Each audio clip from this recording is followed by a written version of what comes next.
আমরা আজকে রাজশ্রী প্রোডাকশন হাউসের আয়োজনে আছি রবীন্দ্র স্মরণে। আজকে কবিগুরুর ৭৮তম প্রয়াণ দিবস আমরা উদযাপন করছি কবিগুরুর কথাতে, কবিগুরুর গানে এবং নৃত্যের মধ্যে দিয়ে। এখন আমরা স্টুডিওতে পেয়েছি, আমাদের মধ্যে আছে সন্দীপা চক্রবর্তী। সন্দীপার কাছ থেকে আমরা কবিতা শুনবো। তার আগে একটু সন্দীপার সাথে আপনাদের আলাপ পরিচয় ঘটে যাক। আমি সন্দীপাকে স্বাগত জানাই আমাদের স্টুডিওতে। নমস্কার। সন্দীপা, তোমাকে একটা কথা শুধু জিজ্ঞেস করব, সেটা হচ্ছে যে তোমার এই যে কবিতার প্রতি অনুরাগ, প্রেম, ভালোবাসা যাই বলো না কেন, এটা কবে থেকে? আমি একদম ছোট যখন ছিলাম তখন কবিতা কী জিনিস, আবৃত্তি কী জিনিস, কিভাবে বলতে হয় কোনো আইডিয়া ছিল না। কিন্তু আমার মা, আমার দাদারা, পরিবারের প্রত্যেকেই আমার ওই মধ্যে ওই ভালোবাসাটা তৈরি করে দিয়েছে। এই জন্য এখন আমার কাছে এটা মনে হয় যে কবিতা নয় কেন, মানে ওই জায়গাটা তৈরি হয়ে গেছে ছোট থেকে। তো কবিতা, গান এই ভ্যারাইটিটা বোঝার মতোই বয়স ছিল না যখন থেকে আমি কবিতা শিখি। তো এখন তো তৈরি হয়ে গেছে কবিতার প্রতি একটা ভালোবাসা। খুব ভালো। তুমি তার মানে এখনো তো শিখছো নিশ্চয়ই? অবশ্যই। তুমি কার কাছে শিখছো কবিতা? আমি শিখছি বসিরহাটের বাচিক শিল্পী শ্রী সাগরময় চক্রবর্তীর কাছে। আচ্ছা আচ্ছা। তো আমরা কবিতা নিয়ে অনেক স্বপ্ন দেখা, কবিতা আমাদের বাঁচতে শেখায়, কবিতা আমাদের ভাবতে শেখায়, কবিতা আমাদের ভালোবাসতে শেখায়। তো সেই জায়গায় দাঁড়িয়ে এরকম একটা চিন্তার মধ্যে দিয়ে, এরকম একটা চিন্তনের মধ্যে দিয়ে আমাদের সন্দীপা এগোচ্ছে, ধীরে ধীরে এগোচ্ছে। ওর সামনের এক অনন্ত ভবিষ্যৎ ওর জন্য অপেক্ষা করছে। কিন্তু তার আগে আজকে এই স্টুডিওতে আমরা যখন ওকে পেয়েছি, তাহলে চলুন ওর কাছ থেকে না হয় দু একটা কবিতা শুনে নিই। তাহলে প্রথমে তুমি কোনটা শোনাবে সন্দীপা? আচ্ছা আচ্ছা, আমি একটু প্রথমেই বলি, আসলে আজকের এই অনুষ্ঠানটা পুরোটাই 22শে শ্রাবণকে কেন্দ্র করে। আর 22শে শ্রাবণ মানেই আমরা বুঝতে পারি রবিগুরুর প্রয়াণ দিবস। তো সেখানে দাঁড়িয়ে সত্যি কথা বলতে আমরা যারা রবীন্দ্র অনুগামী মানুষ, তাদের কাছে তো রবীন্দ্রনাথের মৃত্যু বলে কিছু হয় না, আর আমরা মানতেও পারি না যে রবীন্দ্রনাথের মৃত্যু হয়। তো সেখানে দাঁড়িয়ে আর রবীন্দ্রনাথ নিজেও অস্বীকার করে গেছেন যে মৃত্যু হয় না, উনি মৃত্যুকে একটু অন্যভাবেই দেখতেন। তো সেখানে দাঁড়িয়ে ওনারই লেখা একটি কবিতা অংশ বিশেষ একটু পড়ে শোনানোর চেষ্টা করব আপনাদের সবার সামনে।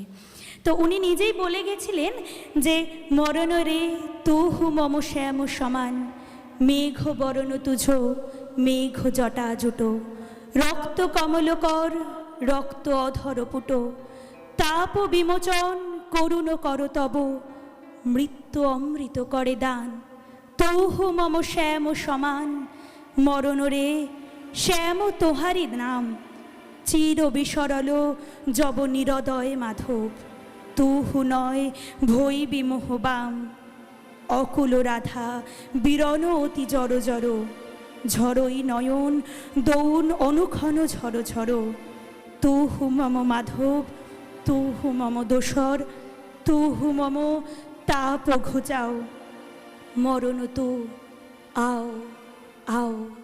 উনি নিজেই এইভাবে বলে গেছিলেন মৃত্যুকে, ওনার নিজেরই লেখা। অসাধারণ। আমরা অত্যন্ত কি বলবো, মগ্ন হয়ে শুনছিলাম সন্দীপার পাঠ। আমরা আবারও শুনবো সন্দীপার কণ্ঠে আমাদের এবারে রবীন্দ্রনাথ ঠাকুরের ও কোন কবিতাটা শোনাতে চাই একটু জেনে নিই। আসলে রবীন্দ্রনাথ নিজেই বলে গেছিলেন যে আমি তো মানুষের মধ্যে থেকেই বাঁচতে চাই, মানুষের মধ্য দিয়েই থাকবো, মানুষের মধ্যে দিয়েই বাঁচবো। মানুষকে উনি গণদেবতাই ভাবতেন। একদম একদম, উনি ভাবতেন যে আমি মানুষের মধ্য থেকেই আমার প্রকাশ, আমার বিচার। তো সেখানে দাঁড়িয়ে ওনারই একটি কবিতা, প্রাণ কবিতা, ওটা ওনার মধ্যে, ওই লেখাটার মধ্যে উনি প্রকাশ করে গেছেন আমি কি করে মানুষের মধ্যে বেঁচে থাকবো। তো সেই কবিতাটা একটু পড়ে শোনাবো। বেশ, আমরা শুনি সন্দীপার দ্বিতীয় উপস্থাপনা, কবিতার মধ্যে দিয়ে রবীন্দ্রনাথকে যতটা কাছে নিয়ে আসা যায়। কাছে তো আছেনই, আরও আরও নিবিড়ভাবে যাতে আলিঙ্গনাবদ্ধ হতে পারে রবীন্দ্রনাথের সাথে, সন্দীপার কবিতার মধ্যে দিয়ে। মরিতে চাহি না আমি সুন্দর ভুবনে, মানবের মাঝে আমি বাঁচিবারে চাই, এই সূর্য করে এই পুষ্পিত কাননে, জীবন্ত হৃদয় মাঝে যদি স্থান পাই, ধরায় প্রাণের খেলা চিরতরঙ্গিত, বিরহ মিলন কত হাসি অশ্রুময়, মানবের সুখে দুঃখে গাথিয়া সঙ্গীত, যদি গো রচিতে পারি অমর আলয়। তা যদি না পারি তবে বাঁচি তব যতকাল, তোমাদেরই মাঝখানে লোভী যেন ঠাই। তোমরা তুলিবে ভোলে সকাল বিকেল, নব নব সঙ্গীতের কুসুম ফুটাই। হাসি মুখে নিও ফুল, তারপরে হায় ফেলে দিও ফুল, যদি সে ফুল শুকায়। এর মধ্যে থেকেই উনি বুঝিয়ে গেছেন আমরা কি করে মানুষের মধ্যে বেঁচে আছি, আমরা মানুষের মধ্যেই রবীন্দ্রনাথ সারা জীবন থাকবে। আমরা এইভাবেই প্রত্যেক সময় আমাদের মনে প্রাণে রবীন্দ্রনাথকে কাছে রাখবো। একদমই তাই। আসলে আমরা যেটা বলি আমাদের প্রাণের স্পন্দন কবিগুরু রবীন্দ্রনাথ ঠাকুর। আমাদের প্রতিদিনের বেঁচে থাকার মধ্যে সকাল থেকে রাত পর্যন্ত আমাদের বিশেষ করে সাংস্কৃতিক যে পরিচর্যা, সেই পরিচর্যায় রবীন্দ্রনাথ ঠাকুর থাকবেন না তা তো হয় না।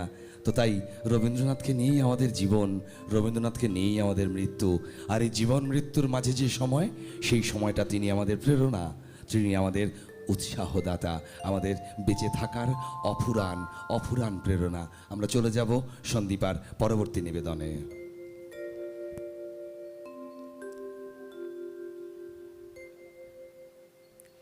এবার একটু আমি ফিরে যাই। আসলে রবীন্দ্রনাথের মৃত্যুর পর তো প্রচুর কবি ওনাকে নিয়ে লিখেছেন, ওনাকে নিয়ে ভেবেওছেন। আর সেই আধুনিক কবিগুলোর কাছে রবীন্দ্রনাথের কি স্থান একটু চলুন দেখে নিই আমরা। তো সুকান্ত ভট্টাচার্যের একটি কবিতা রবীন্দ্রনাথের প্রতি, সেই কবিতাটা আমরা একটু পড়ে শোনানোর চেষ্টা করছি। এখনো আমার মনে তোমার উজ্জ্বল উপস্থিতি, প্রত্যেক নিভৃত ক্ষণে মত্ততা ছড়ায় যথারীতি। এখনো তোমার গানে সহসা উদ্বেল হয়ে উঠি, নির্ভয়ে উপেক্ষা করি জঠরের নিঃশব্দ ভ্রুকুটি। এখনো প্রাণের স্তরে স্তরে তোমার দানের মাটি সোনার ফসল তুলে ধরে। এখনো স্বগত ভাবাবেগে মনের গভীর অন্ধকারে তোমার সৃষ্টিরা থাকে জেগে। তবুও ক্ষুদিত দিন ক্রমশ সাম্রাজ্য গড়ে তোলে, গোপনে লাঞ্ছিত হই হানাধারী মৃত্যুর কবলে। যদিও রক্তাক্ত দিন তবুও দৃপ্ত তোমার সৃষ্টিকে, এখনো প্রতিষ্ঠা করি আমার মনের দিকে দিকে। তবুও নিশ্চিত উপবাস আমার মনের প্রান্তে নিয়ত ছড়াই দীর্ঘশ্বাস। আমি এক দুর্ভিক্ষের কবি, প্রত্যহ দুঃস্বপ্ন দেখি মৃত্যুর সুস্পষ্ট প্রতিচ্ছবি। আমার বসন্ত কাটে খাদ্যের সারিতে প্রতীক্ষায়, আমার বিনিদ্র রাতে সতর্ক সাইরেন ডেকে যায়। আমার রোমাঞ্চ লাগে অযথা নিষ্ঠুর রক্তপাতে, আমার বিস্ময়ে জাগে নিষ্ঠুর শৃঙ্খল দুই হাতে। তাই আজ আমারও বিশ্বাস শান্তির ললিত বাণী শোনাইবে ব্যর্থ পরিহাস। তাই আমি চেয়ে দেখি প্রতিজ্ঞা প্রস্তুত ঘরে ঘরে, দানবের সাথে আজ সংগ্রামের তরে। আমার মনে হয় এইভাবেই আমরা 22শে শ্রাবণকে স্মরণ করতে পারি, এইভাবেই আমরা রবীন্দ্রনাথকে আমাদের কাছে টেনে আনতে পারি। কাছে তো আছেই, যারা আমরা রবীন্দ্র অনুগামী, আগামী দিনেও আরও কাছে আসুক আমাদের প্রত্যেকটা শিল্পীর জগতে, এভাবেই আমাদের পাশে থাকুক। আমরা সন্দীপার কবিতার মধ্যে রয়েছি। আসলে বাংলার মাটিতে কবিতা তৈরি হয়, বাংলার আকাশে বাতাসে, বাংলার বৃষ্টিতে কবিতা তৈরি হয়। আমাদের সাংস্কৃতিক পরিচর্যায় বা সাংস্কৃতিক যে আমরা যে অনুষ্ঠান করি, কবিতা বাদ দিয়ে বোধহয় তা ভাবা সম্ভব নয়। কেননা রবি ঠাকুরের কথাতেই কবিতাই বোধহয় একমাত্র অবলম্বন, যেখানে মিথ্যার কোনো আশ্রয় নেই। অনেকের অনেক অকথিত বাণী কবিতার মধ্যে দিয়ে আমাদের সামনে উন্মোচিত হয়, যেমন কিনা রবি ঠাকুরের কথাতেও তাই। তো চলুন আমরা সন্দীপার কবিতাতে ছিলাম, সন্দীপার কবিতাতেই থাকবো। আমরা আবারও ফিরি সন্দীপার কবিতাতে। সন্দীপা, তুমি এরপরে আমাদের কি শোনাবে? এবার আমি একটু শোনানোর চেষ্টা করব একদম আধুনিক কবিতা। আচ্ছা। ভবানী প্রসাদ মজুমদারের 22শে শ্রাবণ নিয়েই লেখা একটি কবিতা। এটা একটুখানি ছন্দ, তাল সব কিছু মিলেই রয়েছে। আসলে রবীন্দ্রনাথের সৃষ্টি তো কম নয়, সব কিছুই রয়েছে ওনার লেখার মধ্যে, যেমন কবিতা, যেমন গান, যেমন উপন্যাস, একদম। কোনো দিকেই কম ছিলেন না আসলে। একদম ঠিক। তো ওনার একটি কবিতা ভবানী প্রসাদ মজুমদার ওনাকে স্মরণ করে লিখেছিলেন বেশ। 22শে শ্রাবণকে নিয়ে। চলো আমরা তাই শুনি। পড়ে শোনানোর চেষ্টা একদম। করব।